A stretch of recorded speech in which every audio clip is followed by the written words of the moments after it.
G'day guys, MFWest here, and today we have an Unholy DK Mythic Plus guide. Now, I have been wanting to post this for quite a while, but I wanted to wait for the 4% damage buff to go through to Unholy, and it has, just to see if anything would change that buff, and not much has, but guys, this guide is here, and I'm going to pump out 2 keys after this to show you guys. I know a lot of you were interested when I asked if you wanted to see my key, and I would give you my commentary or thoughts on the key when I post it. So 13 Undra and a 13 Motherloader on the way, but until then, yeah. So right now I think I'm like top 10 in the region, so for US/Oceanic in terms of Mythic Plus score. I pushed quite a bit but previous week in Tyrannical. I'm not pushing on 4 to 5 week, guys. It's pretty crazy. But yeah, the guide's going to pretty much go through everything. I'm not going to spend that much time on talents, stats, and everything because not much has changed, guys. Everything's pretty much the same as in my raid guide, just a few minor things that change. If you want to check out the main Unholy Death Knight guide, it's down below in the comments. But yeah, pretty much going to breeze through everything. Summary, I think Unholy DK is one of the stronger melees to take in Mythic Plus. I would rank us 3rd best melee in the game right now for Mythic Plus. I would put Rogues number 1, Havoc Demon Hunters number 2, and I would put us in 3rd. We are a DPS turret, but we don't bring that much utility, and we do with Brez and Grip. I'll go over that in the video, but for the majority of things, it's yeah, Rogues and Demon Hunters just do it a little bit better. But I do think, out of all the things in the game right now, Unholy DK is the best in Mythic Plus. We're not so good in raiding, we're not so good in PvP, but we're good in Mythic Plus, and you guys are going to see that in the following clips and guides. So let's get straight into the talents, guys. Before we get into the talents, guys, I want to show you guys my gear. Now, this is my current item level and pieces of gear that I have. I'll go over the trinkets and whatnot, but pretty much that's my gear, that's my item level. These are my stat weights if you were interested. So talents, now really not much will change. If you have a high amount of mastery, which I do, you will see Clawing Shadows be very, very strong. It's going to be like one of your top 3 abilities at the end of the dungeon, and it just pumps. Like, it scales quite decently with our mastery, and I would consider anything over 40% mastery to be quite a lot of mastery. And it's not always a bad thing to have a lot of mastery, but you do want to have a bit more crit and haste for Tyrannical week. So it's a bit of a balance, but for Fort week, try and push more of your mastery gear as much as you can. And you can sim to see what sets do more on Hectic, Ag Cleaves, or Patchwork. So definitely Clawing Shadows. Now, a lot of people have been having fun with Bursting Swords. Now, here's my thoughts about Bursting Swords. It's a strong ability, but you need to know how your tank pulls and works. So if your tank's constantly kiting and moving out of D&D, Bursting Swords will not be that strong. The adds need to be packed. They need to be close together so Bursting Swords is hitting everything. Ebon Fever is just a more reliable form of DPS, but I do think in lower keys where the tank's doing big pulls, such as in Motherload, and you know he's going to be tanking them in your D&D, Bursting Swords will come out on top, and it's quite disgusting how much damage Bursting Swords can do, coupled with Infected Claws and possibly Pestilence. It's really, really insane, but again, you need to know your tank. Next row, I think Asphyxiate is really strong. If your group does not have a 4-second stun, I would take Asphyxiate because you can bypass a lot of abilities, you can stop a lot of important abilities on mobs. There's many things you can stop, and in my Mythic Plus videos of the runs, I will show you guys which abilities you can stop and whatnot. Death Reach, you might want to think about for, it's okay for infesteds, because when you kill a mob you can grip the next thing, and becomes quite handy for interrupting casts, but up to you. And if your tank wants you to, you can take Grip of the Dead, so your tank can kite a bit more effectively, but why not just bring a Frost Mage? Let's be honest, guys. Next row, Soul Reaper, no comment. Next row after this, Death Pact is really clutch. A lot of times I've been saved by Death Pact, and trust me, it's definitely worth taking. I just think even dungeons with a lot of magical damage going out, Death Pact is just too valuable. You cannot beat it. Epidemic is a must, guys. It's most like the main source of our damage. You can test Pestilence with Bursting Swords, however, because it is a beautiful combination, but again, like I said, it couples quite well with Bursting Swords, but depends on the tank. Now, the last row is the thing that's changed the most. Now, on Tyrannical week, I would recommend you take Army of the Damned. Why? So bosses are a bit of a problem in Tyrannical Week, as you guys know, and killing a boss can decide whether you chest the key or not. If you wipe on a boss, it could mean the key being failed. So Army of the Damned allows you to have Army of the Dead up for every boss, and that is freaking retarded. If there's a boss fight below 3 minutes, Unholy does quite well, and I will beat most classes with Army up on bosses, minus some of the rogues and mages, but in general we do really well on fights less than 3 minutes. Let's say 2 minutes and 30 seconds, but the minute they go over that, we start to fall off. So on Tyrannical Week, I recommend you take Army of the Damned just to smash through those bosses a little bit more. Otherwise, Unholy Frenzy is a really good option. That 20% haste and that rune generation is really nice.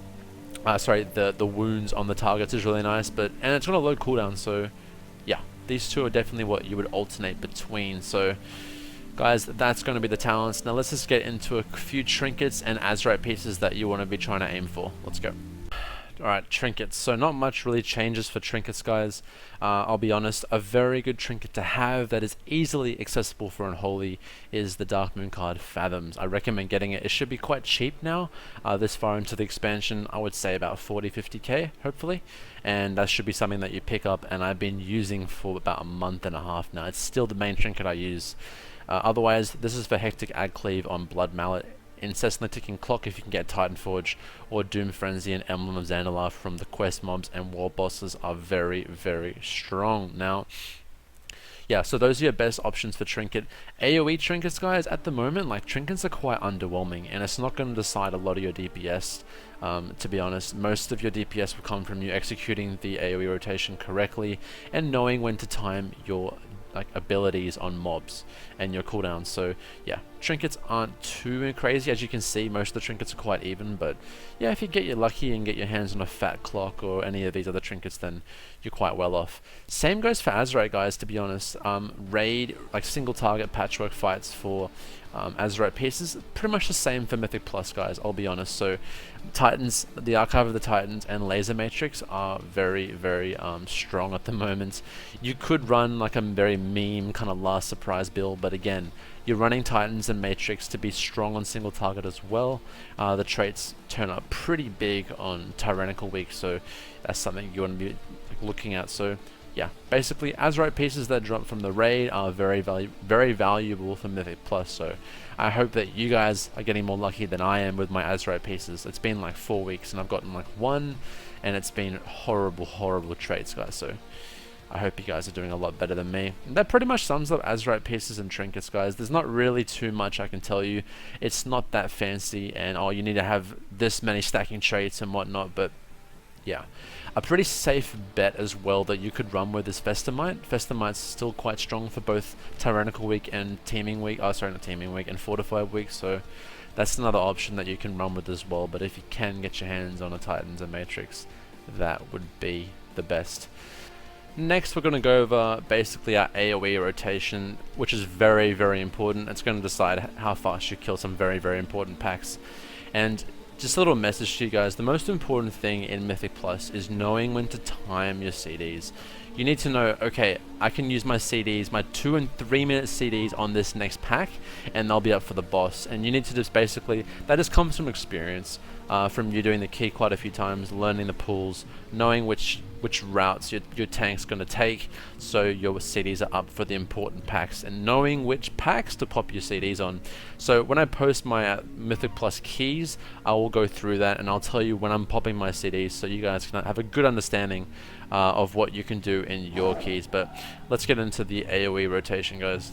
Okay, and here we have it. So these clips are going to be about showcasing Unholy, DK, AOE, and single target. So this first clip, I am 345 item level with Bursting Swords, Infected Claws, and Pestilence, the build that I was telling you guys about. Now, I will burst at around 100k damage and sustain about 75k. Why? The mobs stay in my D&D, and I'm passively putting wounds whilst bursting them because they're in my D&D.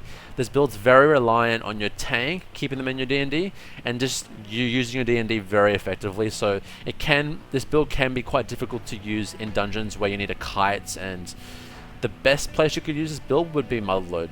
This next one is Virulent Plague and Epidemic. It's just showing you how quick we can burst AoE, like literally burst. So it's Virulent Plague, Dark Transformation, D&D, Scourge Strike / Clawing Shadows, and then Epidemic. You can watch the clip again, and that's the quickest version of burst AoE to a large amount of packs that we can do, and it can be quite helpful on lower keys. Here again, more of sustain AoE. The rest of the clips I'm going to show you here, for a 4 mob pack and how well we can actually sustain damage. Unholy, as always, is very, very good at sustain AoE damage due to the nature of our kit, and the fact that Epidemic is now much better than it used to be is very, very helpful to have. And I think we're kind of like the king of just sustained AoE. One of the best classes, I think, for that. And yeah, it's just the nature of our kit. So very, very good to have Epidemic on 4 targets. Again, same thing, D&D down. Now, I do want to stress something to you.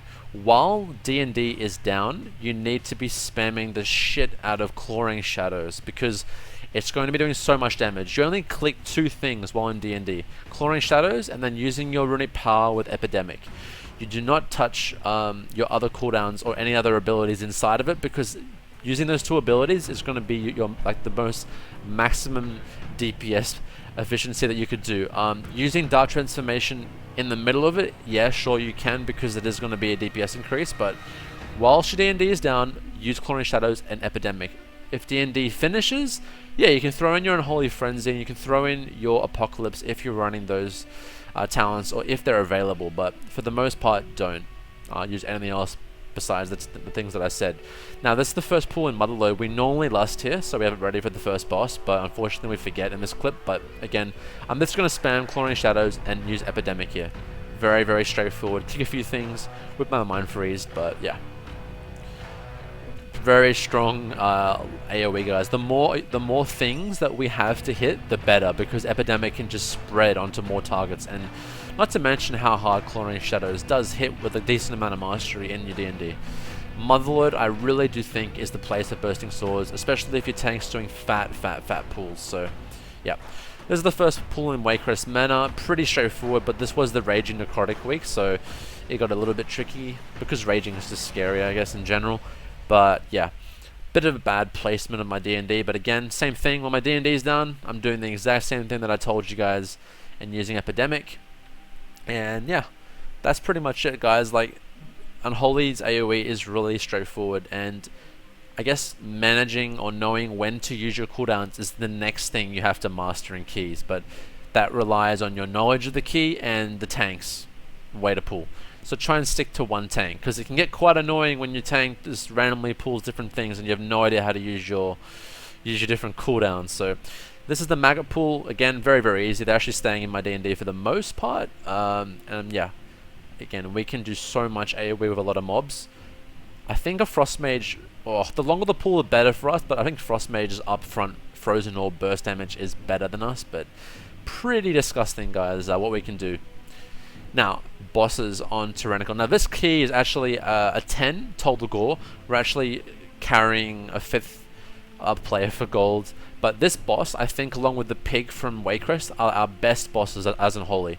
Now, I don't even bother putting D&D down because the mobs are dying so quick. It is 4 to 5 week, and the Mage and I are pumping. So, as you can see, our DPS is pretty sweet. Now, this is a 10 fortified, so bosses die 1 minute 45, 1 minute 30.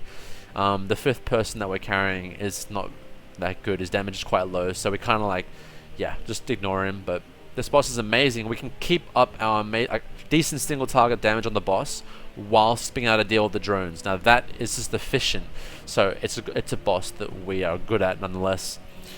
Very annoying boss though, might I add. I hate this boss on Tyrannical. Like, jeez, it gets pretty hectic, but you can use a lot of room if you clear the room prior to doing the boss. So that's a good thing, because you don't want to be stuck in an area with all the different sand traps. So yeah, this boss is going to go down in the next time she comes up, and there we go. So yeah, Tyrannical, guys, I do think that any boss that has less than 2 minutes, any boss that you're doing is 2 minutes and 30 seconds less, I think you will pump. Like, you will do good damage, and it's the reason why I take Army of the Damned talent. So I have Army for every boss. I IBF the Smoke Bomb, and I'm popping off doing 24k damage. Now, as the mobs start to cleave onto the boss, I'm going to drop D&D and pick it up at around 30k. This boss is also really good for Unholy, but normally you have a rogue that will break open the cages and you can deal with everything there. So we're on Overseer Corgus. One of the last clips I'm going to show you guys. This boss is a pain in the ass. Now, this is only fortified, so he's not very scary, but yeah. I think Unholy has a very good kit to deal with this boss. Like, our entire kit is very, very good to deal with the boss, but it is a race because you can get some bad RNG on this boss, guys, let's be honest. So, yeah, I'm bursting at around 25k. Now, generally, I burst at around 35 to 40k DPS I have seen with Lust and Army.